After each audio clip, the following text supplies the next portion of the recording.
As you know, October is Meet the Blind Month, and today we are sitting down with someone who I have known since my first day at Clovernook Center, has really been a positive influence in my life, and I'm gonna turn it over to her. Would you like to introduce yourself and tell us what your job title is? Thank you, Brian. My name is Carmelita Harvill. I am the full time receptionist at Clovernook Center for the Blind and Visually Impaired. Would you like to talk to us about what you do on a day to day basis?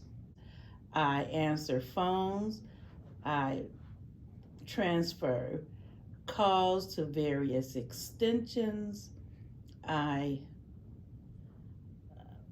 greet anyone and everyone that comes through our front doors, whether it be vendors, clients, visitors.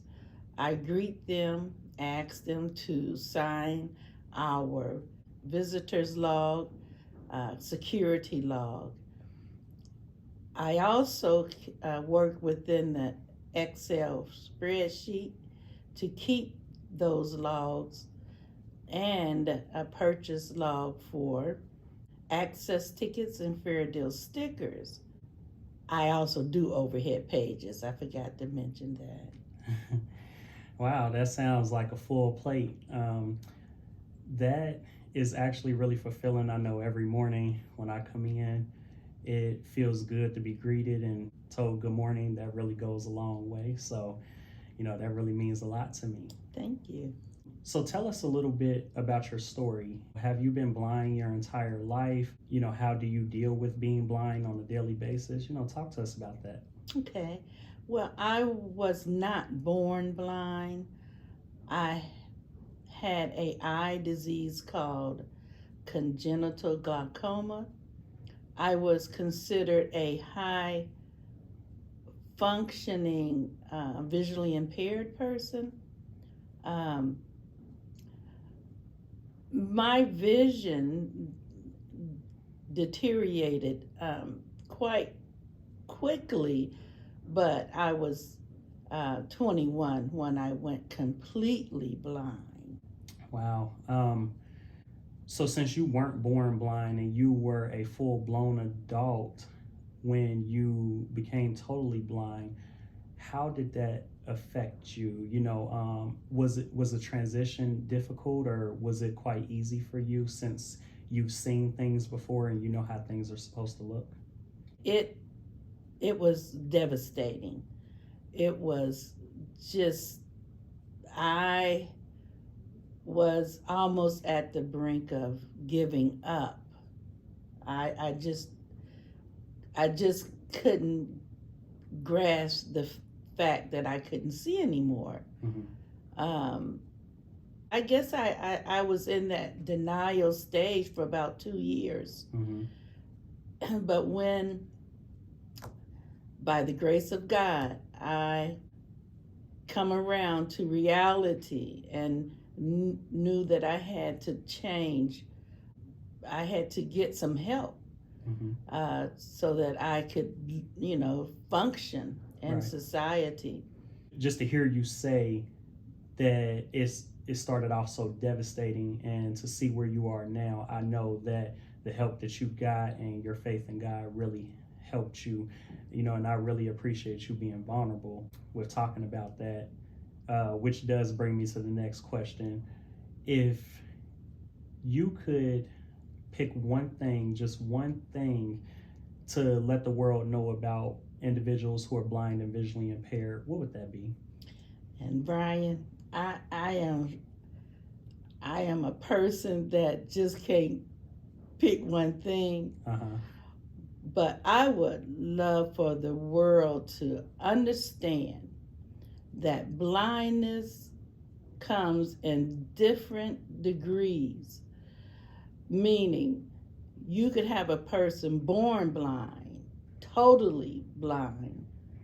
Uh, then you can have a person born blind and have um, and can see shadows and light and but no depth of vision. Mm-hmm.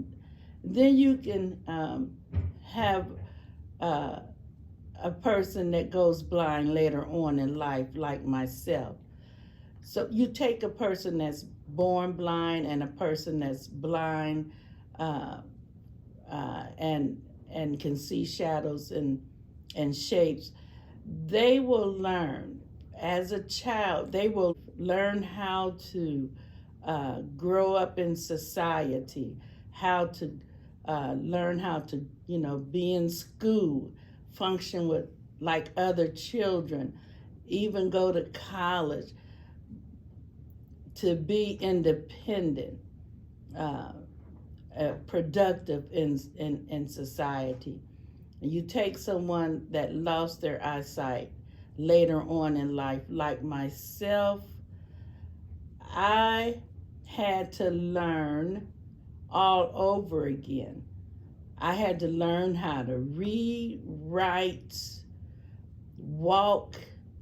I was independent when I could see. Mm-hmm. So that's what made it difficult when I lost my eyesight, because I had to learn independence all over again without sight. And that was the hardest thing to do, because I had a hard time believing when I was learning Braille. Mm-hmm. I had a hard time believing that those dots was really meant anything. I mean, I just couldn't. I couldn't. I and I was learning, but I didn't have the confidence. Mm-hmm. Like myself, when people lose their eyesight, lose it from being able to see. If they don't lose it I was still at a young age. When you're young, you can just about believe you can do anything. Right.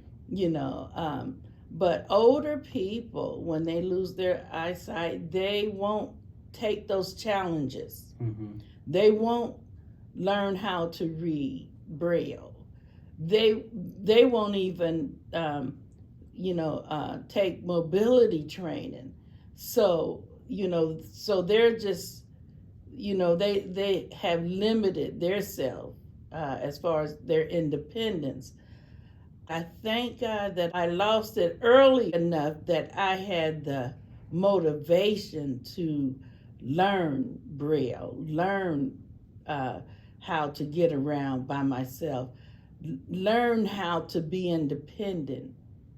The scripture that comes to my mind with my challenges and with challenges for anybody that has a disability, that I can do all things through Christ who strengthens me, who gives me the ability to become an achiever in life.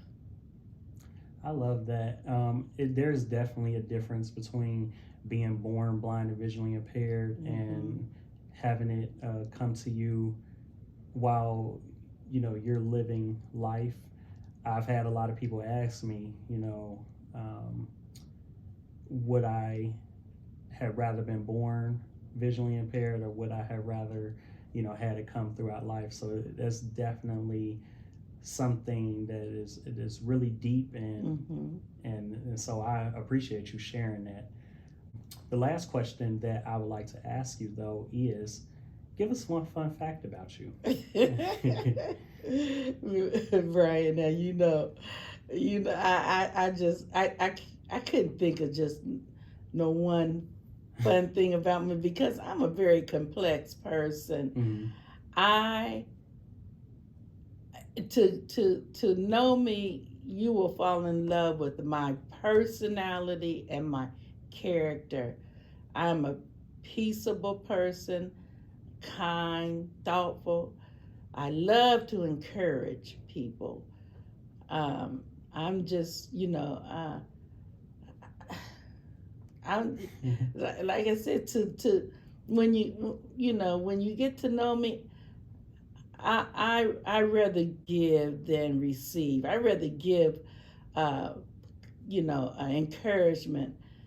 So I don't really look at myself as, as no one thing. Right. Okay. You know. No, but all of those things, all of those qualities that you named, I have experienced them firsthand. So, that, hey, that's Wow. what you. Well, I really appreciate you sitting down with me today. This interview will conclude our Meet the Blind Month sit downs. I really hope that you have enjoyed it as much as I have. If you missed any of the previous interviews with Stephanie, David, Kim, and Lisa, you can scroll down and tap in with those folks and learn a little bit about their journeys as well. They are very interesting, and I think that you will enjoy them as much as I have.